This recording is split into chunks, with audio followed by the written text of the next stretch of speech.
guys, and welcome to Overland and Z. So today is a real exciting day. We're up to the third and final stage of our build, which is the 12 volt system, so that we can have lights, 240 volt power, and everything we need when out and camping.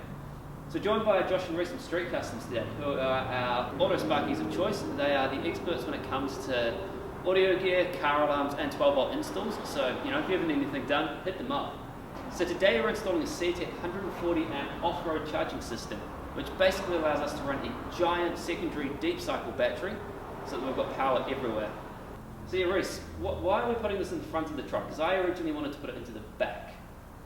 In these particular Hiluxes, there's a primo spot at the rear of the engine bay which allows us to run the thicker cables straight into the cabin behind the glove box, which keeps the cable length down and allows us to mount all of the gear away, hidden, where nobody's going to see it, not hurt anything. Because the Hilux has a smart alternator, we need a DC to DC charger, as the old VSR style doesn't quite work with these modern cars, as the voltage that the alternator puts out isn't consistent, and an AGM battery like we're going with requires a constant higher voltage. So we've got the D250 SA charger, we've got the Smart Pass 120 and the CTEK system monitor here. They're all nice small boxes that we can hide away underneath the glove box and keep them out of sight and out of mind. They join together basically, so the DC to DC charger takes in the current, Smart Pass takes care of making sure we don't drain the battery, and of course the system monitor here lets us see how many volts the battery's got left, how quickly we're draining it, and how many hours we have left before we need to either get on the move or chuck a solar panel outside and begin recharging that deep cycle battery before we cause it any problems. So yeah, let's get into it and get the DC to DC, Smart Pass and system monitor installed, so that when we're out and about we've got an awesome source of power for lights, charging the laptop so it can produce video and photos on the road, which I'm really looking forward to, as we've never been able to do that before. Let's go.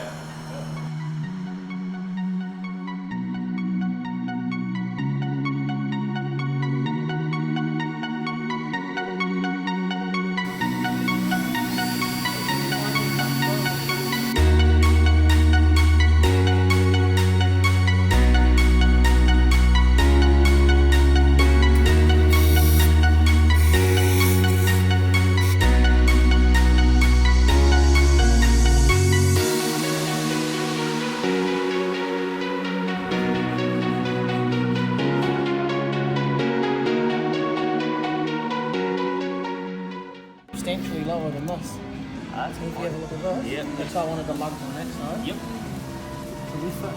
And wiring. Yep. Boom.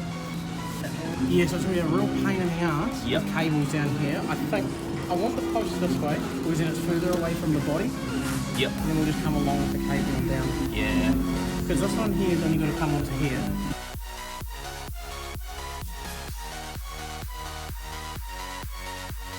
Cool guys, so Josh has got this together. We've got the tray in, it's bolted down, it's got a little bracket underneath there that holds everything together. We've had to move the injector computer here off the backboard onto the side as the battery takes up all that space. So custom fabricated little bracket here. It's all bolted down and secured and nice and locked tight. So fingers crossed, everything will now just slide into place. We can get the big cables running through the firewall into the chargers, which will be sitting inside the cab. And yeah, we should just start going.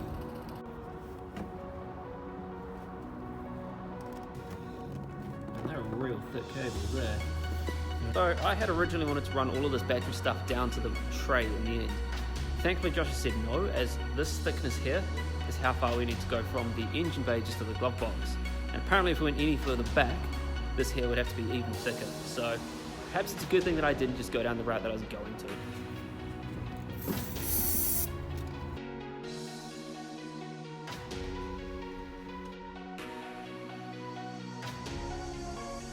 Sweet, so Josh has got the CTEK DC to DC charger and the Smart Pass mounted up under the dash here.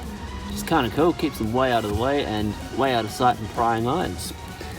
You can see the, where are we going? You can see the big red wire coming in from the batteries. I think there's another one to go out, but I could be wrong.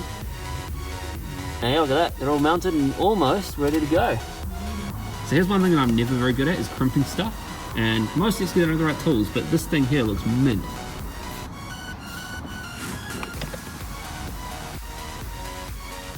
Just playing with fire in the truck, nothing too major.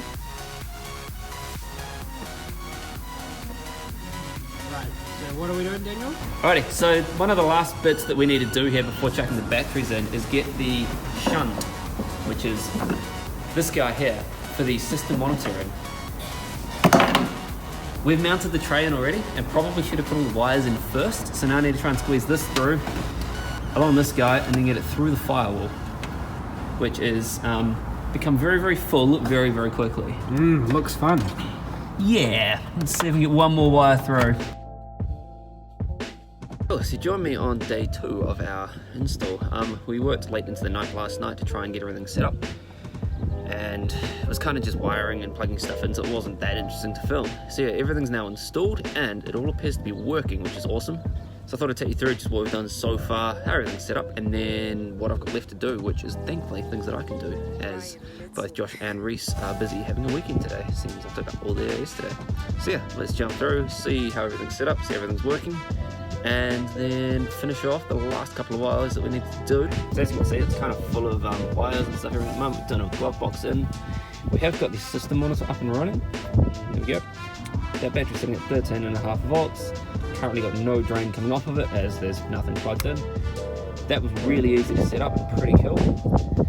Under here we've got both the DC to DC charger and the SmartPass 120 all operating, all good.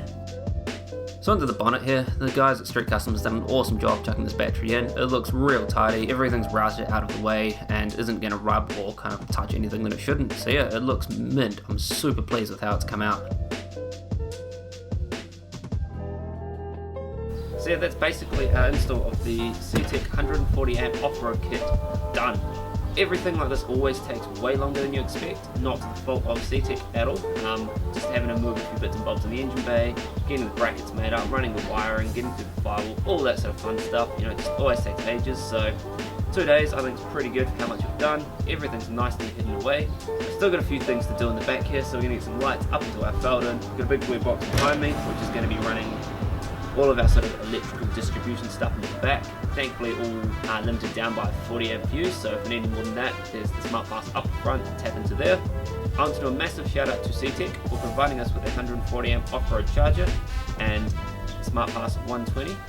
A huge thank you to Street Customs, who I want to say helped me, but who installed the whole kit yesterday on this weekend. I cannot thank them enough for doing that. It's an awesome install, everything's done really, really tidily, and I'm absolutely thrilled with it. So yeah, next video I'm going to go through just how I've wired in the tent lights and all that sort of stuff once I've kind of figured out what I'm doing. So yeah, hopefully I can bring you more sort of live content from out on the road and things like that next time we're out on an adventure, which will be very soon. Till next time, cheers!